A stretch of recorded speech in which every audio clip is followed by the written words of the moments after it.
What's going on today, YouTube? Hope you guys are doing fantastic. I just got back from TwitchCon yesterday night, and I finally got around to looking at a lot of the SMITE update content while I was gone. I literally saw nothing other than only the moonlight phase stuff, but I left Wednesday, and I'm finally just getting back, so I can finally kind of, go back over the stuff. There's a big patch notes for OB21 that I'm going to go through, and like I said, I don't know much of this stuff.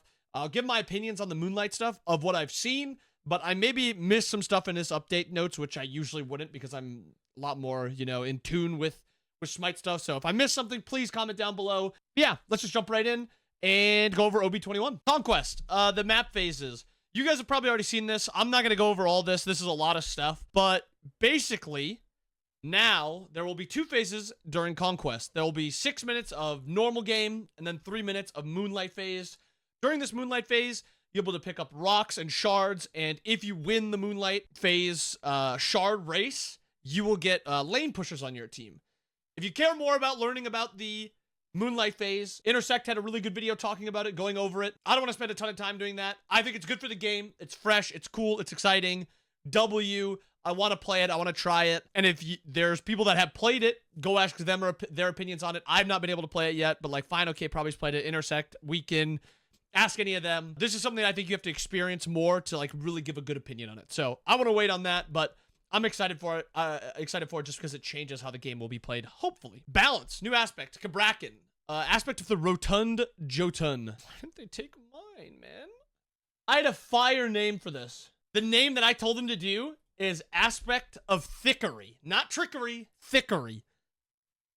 Thickery, dickery, doc. Anyway, they went with Rotund Jotun. I think mine is better. Anyway, Seismic Crush stealths you and slows enemies instead of stunning.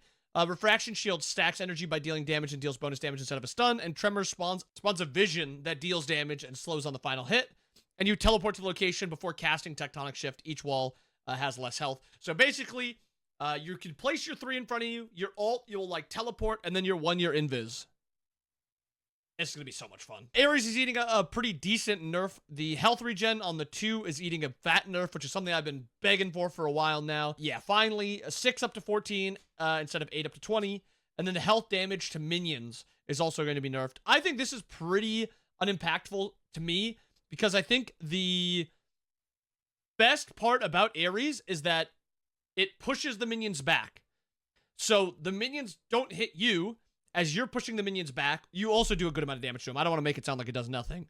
But you push their minions back, you group their minions can't damage you, and unless the enemy has something that also can push back and it lasts as long, you will just outdamage the enemy and outtrade the enemy because of how strong this Aries 3 is. So this buff, or this nerf does, a little bit, but I really think it's pretty unimpactful. Athena buff. Confound is now going from 16 down to 16 to 14. Good buff. The 3 is also going to be 12 seconds. So now, this is a pretty big buff. This might be you max 2 instead of maxing 3 now. A lot of the times you would like to max your 3 because it would go down in cooldown 1, and it would also just do a lot more damage, while your 2 would not go down in cooldown. But now, your 2's taunt duration goes up, and the cooldown goes down, while your 3, just the damage goes up. So I could see Athena becoming pretty decent with these changes. Also, the shield health, 200 in the early game, plus a % of your health. These are pretty fat nerfs, or fat buffs for Athena. I'm excited to try her out. Suku's getting a buff. This is one of the most useless buffs in the game. Base damage onto her ability that she very rarely actually uses aggressively. And then Gravity Surge, her ultimate, is now going down in cooldown a little bit. This one's pretty noticeable. This one should be a nice buff to a Ailix.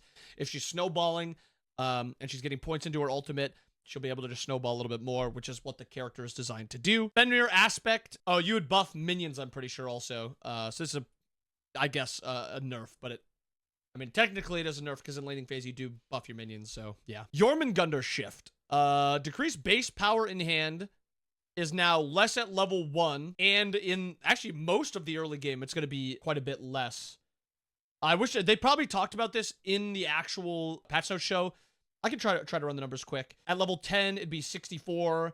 At level 10, it would be 63? So around level 8-ish is when you do more damage. And I think that's good, because I think early game Yorm does a little bit too much damage, and then late game Yorm isn't very intimidating, so I think that's a good buff. Max health scaling on his passive is now 8% instead of 6, and then also Venomous Haze is a lower cooldown, and this also buffs the aspect, I think. This does say base. Usually that means it's going to affect the aspect also, unless stated elsewhere. And the aspect, this will be really nice, because the aspect plays a lot around the 1. Nua ult, now Nua ult now only procs 50% of the item damage. You know, it sucks. I get it, but I feel like this character's just gonna suck now. Like, am I wrong? I feel like this character is so bad early game, and then mid game it's like eh, and then late game it's really strong. Now it's gonna be early game it sucks, mid game it's eh, and then late game it's eh. Like, where's the payoff for playing a late game character? I kind of hate this change without buffing something else. Like, maybe they should have buffed the scaling. What's Nua scaling? I think it's 30%. Maybe they should have buffed it to like 35% just to make it so if she's building a lot of heavy int. I don't know if this even tells you how much it has. I think you have to go to the actual wiki. 30%? Yeah, I wish I'd have buffed that to like 35%. Because, like, you guys think this character can even be played now? Like, where's the payoff of playing Nua now? Raw buff. The 2 is doing more damage now? Oh, what the heck? 50, and then it would go up 30. Okay, I didn't even notice that. Now it just goes up 50 the entire time. That is a really big buff to Raw 2. Wow. And then Solar Blessing, his 3 is getting a buff. And it's a lot early game. 15 prots early game is crazy. I'm gonna have to mess around with Raw support some more, because that is a lot of protections early. And then Sun Wukong is getting another nerf. It says int scaling, which is no surprise. I think his int build is still a little strong. 75% down to 70%. On the 1, 85 down to 75% on the 2. The threshold buffs no longer provide protections. Wow, okay. And then a decreased cooldown reduction from 25 down to 20% on the Eagle. Wow. They are nuking the Int Wukong build. Wow. To be fair, I think Int Wukong was a little broken, but I think maybe just nerfing this, the passive protections would have been enough, because it felt pretty, maybe just both of these two would have been enough, but now also nerfing the damage, it feels bad, but I guess it's been running the game for a little bit. Maybe it's not that bad. Xball passive is getting a pretty sizable nerf. This character is doing very, very well. It's not too surprising. I think he will still be fine, but there's a pretty big nerf to Xball. New items, Helm of Darkness. While in the Moonlight phase, you'll do physical damage equal to 15% of your max health when you pass through a god, which I guess there could be some viability with, like, blinking and then stealthing. The issue I've seen is that you stealth, people hear it, and they just sprint away. And then that's, like, kind of your only engaged tool. It could be fun. It could be fun. Gargoyle also silences for 1.5 seconds, is in a circle, and it's minus 15% protection, so it's a massive buff during the Moonlight phase. And then lastly, the Reaper, and this one is, I feel like the Reaper is so bad. I don't know. What do you guys think about the Reaper? I don't think this does anything for it. I think these two maybe have some viability now. I think Reaper is still bad. Eye of Erebus. You now spawn a Watchful Eye that lasts for 30 seconds. The stats on this item are pretty meh. It does magical damage equal to 15% of the enemy max health, and it slows for 1.5 seconds. I think it can be okay, but I think it should be, or it's going to be a little underwhelming. It's a little expensive for the payoff. And then the worst one by far is Chandra's Grace. This is contesting for the worst item in the game. Like, maybe this 20 cooldown rate and 350 health, but, like, this passive is so bad. Oh, it's so bad. 30 seconds, and it lasts for 4 seconds. So you're giving a teammate 60 health, 60 mana, 0.8 seconds off of their cooldowns every 30 seconds. One teammate. And you, I guess. Like, that just seems so bad. Like, maybe it was every 10 seconds, and it lasted 4 seconds, maybe. But, like, 30 seconds?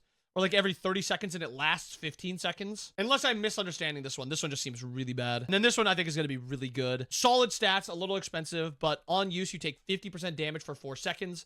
After take physical damage equal to the mitigated damage, cannot drop below 5% health. So basically, you could blink in, pop this, 4 seconds, you're unkillable. After that 4 seconds, you just dip out. Or after 5 seconds, you just dip out. You'll mitigate a ton. Yes, you'll take a ton of damage at the end of that 4 seconds, but that damage is non-lethal. It can't kill you. So you can basically just use this as an Aegis. Or, like, if you're getting engaged on, you just pop this. If the enemy doesn't actually kill you. Yeah. Unless the enemy kills you before that 4 seconds is up, or they, like, re-damage you, I guess, after the end of it, you'll get away low health, which is such a bad feeling for the enemy team. And it's just super valuable that they used all these spells and you didn't die. And then only 50% of the mitigated damage is dealt back in the Moonlight phase, which is another just awesome passive. Ansile's getting an extra 50 health and 10 seconds off the cooldown. I think Ansile's already pretty good, especially on the gods that use it well, like Baron, like Ganesh. They proc it on like the entire enemy team pretty free. Erendite is getting a nice little buff also, W buff. Brawlers is losing 5 physical protections, but it's gaining 15 magical protections. And then also losing 5. Oh, wow. Okay. So Brawlers is just getting a pretty big buff. That is a pretty big buff. This item might become like pretty Autobot versus any healing on the enemy team because you'll just get the free stats. And it's statted really well. Okay. Death Metal is getting a buff, down 100 health, or 100 gold, sorry. The crit chance goes up 10%, and it's giving 25% attack speed. I just don't know the niche that Death Metal's supposed to be. Like, if you have 2 crit characters on your team to make Death Metal valuable, because 25% in itself is not very good. It's not good enough. And if you have 2 crit characters, Spectral just value goes through the roof. I guess it could be okay, but like, there's just so many other items you'd prefer to have if you're an ADC or any role, really. The Necro Shift, this one's W. I saw this one. We were talking about this one in the Discord, W. It has 6 max stacks, each providing 30 intelligence. Dying causes you to lose 4 stacks. This item no longer reduces protections with stacks. Really, really nice buff to Necro. So now it's 50 intelligence. At the end of it, if you have 6 stacks, you're up to 180 intelligence. But if you die, you do lose 120 intelligence or 4 stacks. So massive change. Good change. And then a really big buff to Talisman of Purification to end it off. 5 more protections, 25 more health, and it's down 40 seconds on that cooldown. This item is already good. It's just niche because it needs to have value to actually like make it purchasable. If there's no value to having, CC cleanse to you and your team, it's not going to be valuable. You'll just go beads if you're a solo laner. And if you're a support, you'll just use your CC immune ultimate, or you'll pick a character that's CC immune. But I think this is a good change, I guess. I am a little worried that an item like this could become a necessity in support, but for now, I think it's fine. I don't think any item is really a necessity in support other than like Spirit Robe, so this doesn't bother me too much. But overall, not a bad patch notes. Let me know down below, what are you guys excited for? What do you guys think is going to be very strong in this next patch? And what are some changes that you want to see in OB22 that maybe the game is unfulfilling with, or you just think an item is fun and it's just a little underwhelming? Let me know down below. I'm curious your guys' thoughts. But I hope you guys have a wonderful day. I'll see you guys again next time. Peace.